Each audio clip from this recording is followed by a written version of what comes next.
നെക്സോരീന ടോക്സിലേക്ക് സ്വാഗതം. ഇന്ന് നെക്സോരീന ടോക്സിൽ സംസാരിക്കുന്നത് Better Call Saul season 2 episode 6 ആയിട്ടുള്ള ബാലിഹേനെ കുറിച്ചാണ്. ഈ എപ്പിസോഡ് പ്രധാനമായിട്ടും കിം, ജിമ്മി, മൈക്ക് ഇവരുടെ 3 പേരുടെയും ജീവിതത്തിലെ സന്ദർഭങ്ങളിലൂടെയാണ് കടന്നു പോകുന്നത്.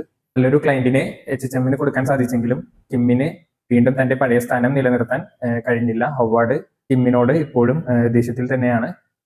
ഇതിനിടയിലാണ് കിമ്മിന് പുതിയ ഒരു ജോലി ഓഫറായിട്ട് ലഭിക്കുന്നത്.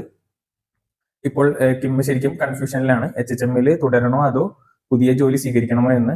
അങ്ങനെ കിം ഒരു ബാറിൽ എത്തുകയും ബാറിലിരിക്കുന്ന ഒരു വലിയൊരു പൈസക്കാരനെ പറ്റിക്കാനായിട്ട് കിം ജിമ്മിയെ വിളിക്കുകയും ചെയ്യുന്നു. അങ്ങനെ അവരുടെ ഫേക്ക് ആയിട്ടുള്ള പേരുകൾ ഉപയോഗിച്ചിട്ട് ആ വലിയൊരു ബിസിനസ്സുകാരെ പറ്റിക്കുകയാണ്. ഇതില് കിമ്മിനും ജിമ്മിക്കും സന്തോഷം കണ്ടെത്താൻ സാധിക്കുന്നുണ്ടെങ്കിലും കിം വീണ്ടും തന്റെ കരിയറിനെ കുറിച്ച് ഉത്കണ്ഠപ്പെടുകയാണ് ചെയ്യുന്നത്. മറുവശത്ത് ജിമ്മി തന്റെ ജൂനിയർ ആയിട്ടുള്ള വക്കീലില് ശരിക്കും ശ്വാസം മുട്ടിയാണ് ഡേവിസ് ആൻഡ് വെയിൻസിൽ നിൽക്കുന്നത്.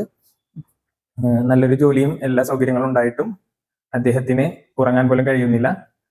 അദ്ദേഹം തന്റെ പഴയ ഓഫീസിൽ ചെല്ലുമ്പോഴാണ് അദ്ദേഹത്തിന് സുഖമായിട്ട് ഉറങ്ങാൻ സാധിക്കുക തന്നെ.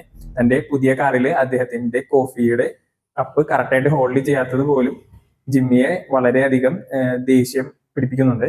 മൈക്കിന്റെ സ്റ്റോറിയിലേക്ക് വന്നാൽ ഹെക്ടർ സലമാങ്കയുടെ ആൾക്കാർ അദ്ദേഹത്തെ ഭീഷണിപ്പെടുത്താൻ വരുന്നുണ്ട്. അതിലൊന്നും അദ്ദേഹം പേടിക്കുന്നില്ല.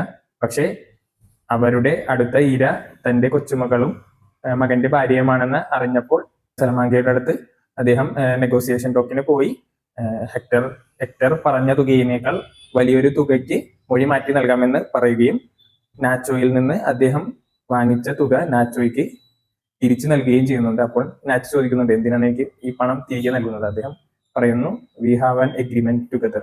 അതായത് ചില പ്രിൻസിപ്പിൾസിൽ വിശ്വസിക്കുന്ന ആളാണ് നമ്മുടെ മൈക്ക്. ഇനി അടുത്ത എപ്പിസോഡുകളിൽ എങ്ങനെ ജിമ്മിയും കിമ്മും അവരുടെ കരിയറിലെ പുതിയ വഴിത്തിരിവിലേക്കൊക്കെ പോകുമോ എന്നുള്ള കാര്യങ്ങൾ ഇനി തുടർന്നുള്ള എപ്പിസോഡുകളിൽ കാണാം.